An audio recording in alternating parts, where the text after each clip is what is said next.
Something happened in Pittsburgh 3 days ago that the NFL world is still trying to process. A head coach went silent on national television. A Super Bowl favorite drafted a quarterback nobody expected them to take. A legendary franchise finally got its franchise guy and didn't even show up to shake the commissioner's hand. 8 trades went down in a single night. A quarter of the entire league left Thursday without making a single first-round pick. And somewhere in the chaos, hidden winners quietly stacked the future while everybody else was too distracted watching a coach's face go blank on camera to notice what was really going down. This wasn't just a draft. This was a statement. This was a warning. And if you blinked, you missed it. If you're new here, hit that subscribe button right now because we cover the NFL the way it deserves to be covered. No fluff, no filters, just the real story every single time. Let's get into it. To understand just how seismic the 2026 NFL draft truly was, you have to go back before a single pick was made. The event was held in Pittsburgh on April 23rd through the 25th, the first time the city hosted the NFL draft since the 1948 edition. Wikipedia and Pittsburgh, the home of the Steelers, the home of grit and football history, set the stage for 3 days that would reshape the league for the next decade. NFL Commissioner Roger Goodell announced that the opening night drew an estimated 320,000 people to Acrisure Stadium, a record.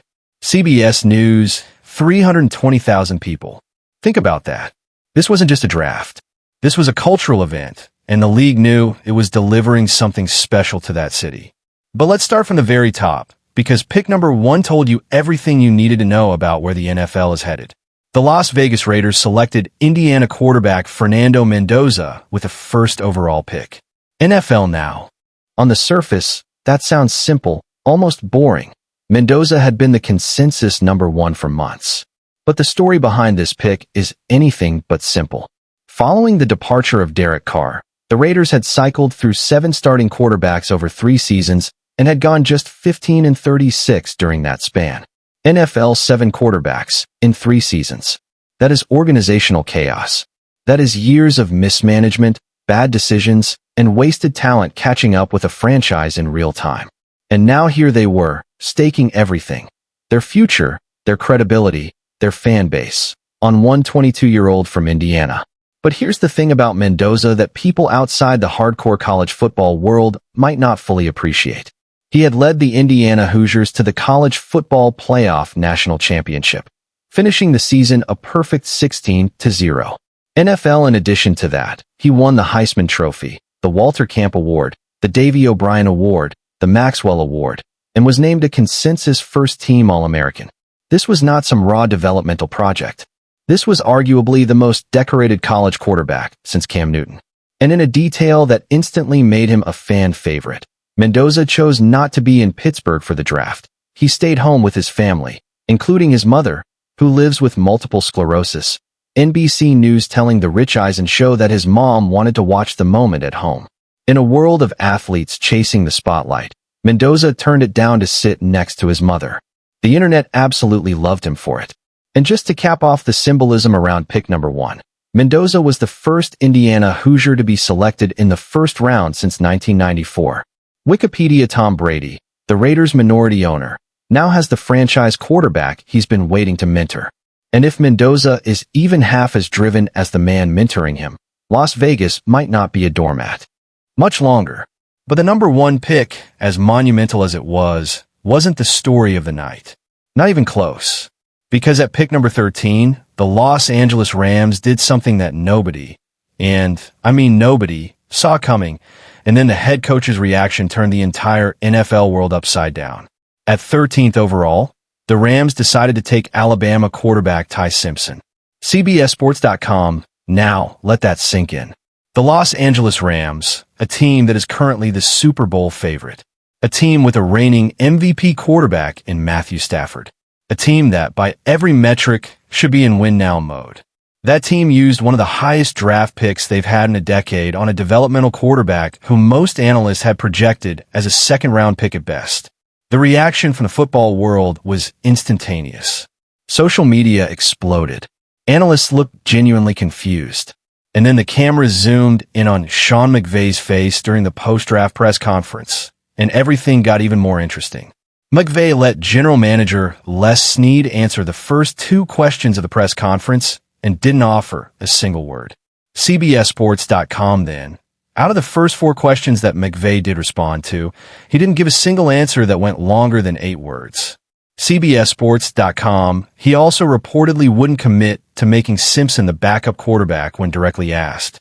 The clips went viral within minutes. Football Twitter was in full meltdown mode. Reporters were publicly saying things like Sean McVay did not want Ty Simpson. The body language was being dissected frame by frame. Was there a rift between the head coach and his GM? Was McVay being overruled on one of the most important decisions a franchise could make? The next day, McVay opened his press conference by acknowledging the attention he'd received. He asked reporters, "What do you guys think? Am I angry right now?" He then cracked a smile and insisted there was no issue between him and Snead. Yahoo Sports, he later admitted, "I get my demeanor last night, but we're excited about it. I always want to be mindful of how things come off. Sometimes I can be a little grumpy." Fox News. But here's the part that adds serious fuel to the fire. Even if McVay is genuinely on board with the pick, the backstory of how this pick came together is absolutely wild.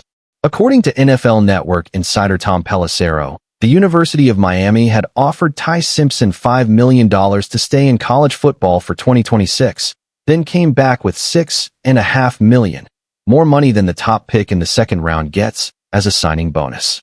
NFL, and yet Simpson declared for the draft anyway. Why?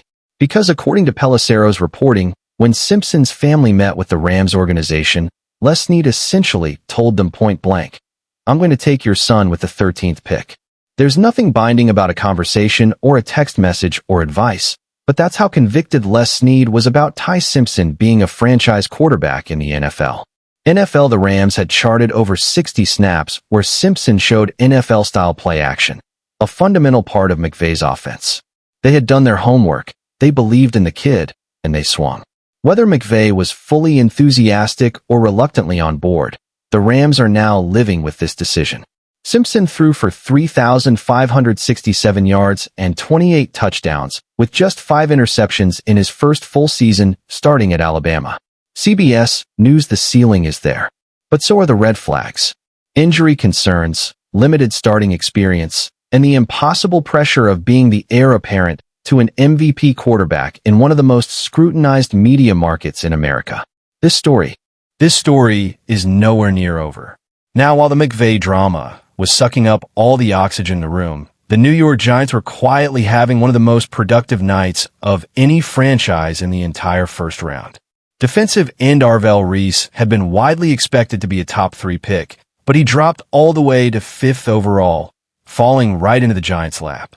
CBSSports.com, and that wasn't all. The Giants also had the 10th overall pick, acquired from the Bengals after sending Dexter Lawrence to Cincinnati. CBSSports.com, they used that pick on Miami offensive lineman Francis Mauigoa, who projects as a long-term anchor on their offensive line. New York walked away from Thursday night with a terrifying edge rusher and a franchise-caliber lineman. Then in the second round, they added cornerback Colton Hood to potentially form a formidable secondary tandem with Paulson Adebo. The Giants have been rebuilding quietly. After Thursday night, that rebuild suddenly looked like it was accelerating fast. Now let's talk about the team that pulled off the single biggest trade involving an established NFL player during the draft, the Philadelphia Eagles. And this one had drama baked into every layer of it. The Vikings had Jonathan Greenard quietly on the trade market for several weeks, and a deal was finally done during the draft. CBSSports.com, the Eagles sent their 2026 third-round pick and a 2027 third-round pick to Minnesota for Greenard and a 7th-rounder. And then, as part of completing the deal, Greenard received a 4-year, $100 million extension from the Eagles, which included $50 million in guaranteed money. CBSSports.com, but the Greenard trade wasn't the only drama Philly created in Pittsburgh. The Eagles also traded up from 23rd overall to 20th overall to snatch USC wide receiver Makai Lemon. And in doing so, they left the Pittsburgh Steelers fuming on their home turf. Here's what makes this story so good. New Eagles wide receiver Makai Lemon said after being drafted, "Pittsburgh called me, and I thought they were going to draft me, and then the Eagles called at the same time. I guess it was meant to be. I'm super excited to be in Philly."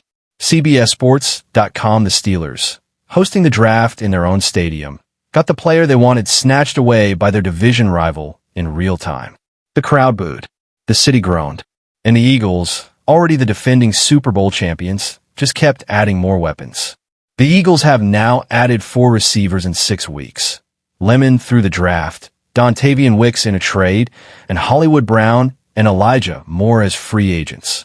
CBSSports.com, they're building a receiver room so deep that it signals one thing clearly. The A.J. Brown era in Philadelphia may be coming to an end. Brown, one of the most dominant receivers in the league, suddenly looks expendable. That's how stacked this Eagles roster is becoming. Now, let's get to one of the most interesting subplots of the entire draft. The Cleveland Browns, a franchise that has been the punchline of NFL jokes for the better part of 2 decades. The Browns had traded down from 6th to 9th in a deal with the Chiefs. And then they did something remarkable.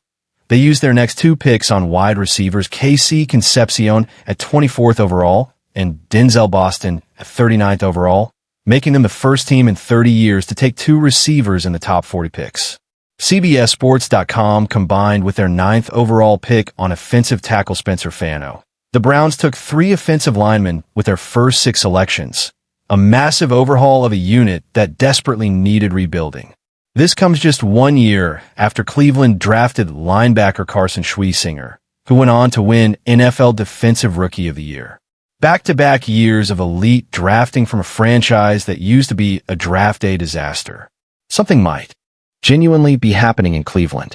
And then there was the story that everyone in the league is talking about when it comes to franchise dysfunction, the San Francisco 49ers.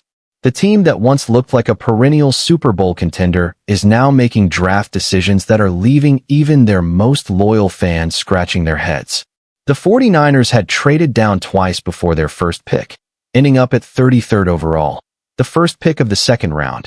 And instead of trading that valuable position, they stayed put and selected Ole Miss wide receiver De'Zhaun Stribling, which multiple analysts immediately flagged as the biggest reach of the second round. CBSSports.com, but it got stranger.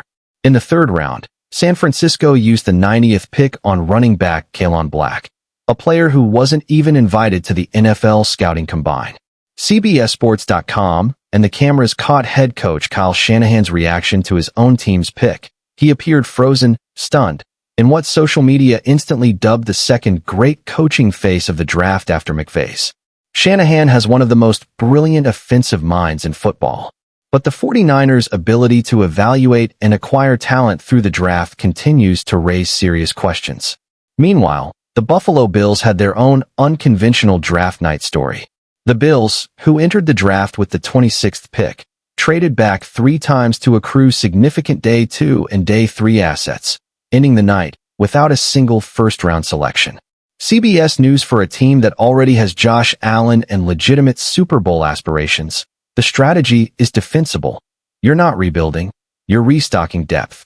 But Bills fans, who had been waiting all night to see their team make a move, were left watching pick after pick go by without hearing Buffalo's name called. It was a masterclass in patience or a sign of a front office that didn't love what was available in the top 32. Depending on how those future picks are used, we'll know which one it was. And speaking of the Tennessee Titans, they actually benefited directly from Buffalo's decision to trade back, as the Titans traded back into the first round to grab edge rusher Keldrick Falk. CBSSports.com, using the pick acquired from the Bills. New Titans head coach Robert Saleh had already landed Ohio State wide receiver Carnell Tate with the 4th overall pick, giving Cam Ward an offensive weapon, and then grabbed a defensive bookend to match. The Titans now have a totally revamped defensive line that includes Keldrick Falk alongside Jeffrey Simmons and newcomers John Franklin Myers and Jermaine Johnson. CBSSports.com. Saleh, known as one of the best defensive minds in football, is building something in Nashville. Now let's circle back to one of the more bizarre subplots of the entire weekend. The story of the Steelers getting the wrong end of things not once but twice on their home soil. First, they lost Mekhi Lemon to the Eagles right in front of their home crowd. And then, during a later round, There were reports that Pittsburgh believed they were drafting a prospect only to discover he had already been taken by another team. That's just what kind of night it was for some teams. CBSSports.com in a city that bleeds black and gold. The Steelers' draft weekend was more gray than gold. The city showed up in record numbers. Their team did not match the moment. One of the most wholesome and viral moments of the entire draft had nothing to do with any of those storylines. It came at pick 57. When the Bears selected Iowa center Logan Jones with the 57th overall pick, Ketchup Brand Heinz, based in Pittsburgh, announced they would give Jones a lifetime supply of free ketchup, dub him Mr. 57, and present it with a customized jacket marking him as the 57th pick. CBSSports.com in a draft full of tension and drama. Logan Jones and his unlimited ketchup became the internet's favorite feel-good story of the weekend. The football gods have a sense of humor. And now, as we step back and look at the full picture of what the 2026 NFL Draft meant for the league, the winners and losers are starting to come into sharp focus. The Giants look scary. The Eagles look scarier. The Browns look like a franchise finally waking up from a very long sleep. The Titans have a head coach who knows exactly what he wants to build. Fernando Mendoza is about to give Las Vegas something it hasn't had in a generation. Genuine hope. And the Rams? The Rams have a quarterback controversy that hasn't even started yet, a head coach whose face told 1,000 words on national television, and a future that is now simultaneously more exciting and more uncertain than it's been in years. During a memorable first round in Pittsburgh, there were 8 trades, 9 offensive linemen were selected, and an eye-popping 7 teams made multiple opening round choices, led by the New York Jets and their 3 selections. NFL 8 teams went home without picking in the first round at all, a quarter of the NFL. And yet when the dust settled across all 257 picks, from Fernando Mendoza at number 1 all the way down to Red Murdoch, the linebacker from Buffalo, selected last as Mr. Irrelevant by the Denver Broncos, what the 2026 NFL Draft revealed wasn't just which teams found their guys. It revealed which franchises have a plan, which ones are improvising, and which ones are in serious trouble. The Rams made a pick that might haunt them or save them, and they don't even know which one yet. The Eagles are building a dynasty. The Giants are quietly becoming dangerous. And somewhere in Las Vegas, a 22-year-old quarterback from Indiana who stayed home with his mother on the biggest night of his life is getting ready to change everything about. Franchise that has been broken for far too long. This draft was not just a transaction. It was a declaration of intent, and the NFL will be living with the consequences, good and bad, for years to come. That's the full story of the 2026 NFL Draft. Thank you for watching all the way to the end. If you found this video valuable, drop a like, leave a comment with which team you think won the draft, and share this with any football fan who needs to catch up on everything that happened in Pittsburgh. We'll see you in the next one. Disclaimer. This video is based on publicly available reports, news articles, draft analysis, press conference statements, and media coverage from ESPN, CBS Sports, NFL.com, Yahoo Sports, and other credible outlets. All characterizations of body language and coaching reactions reflect media interpretation and public perception at the time of reporting. Information reflects the state of developments as of April 27, 2026.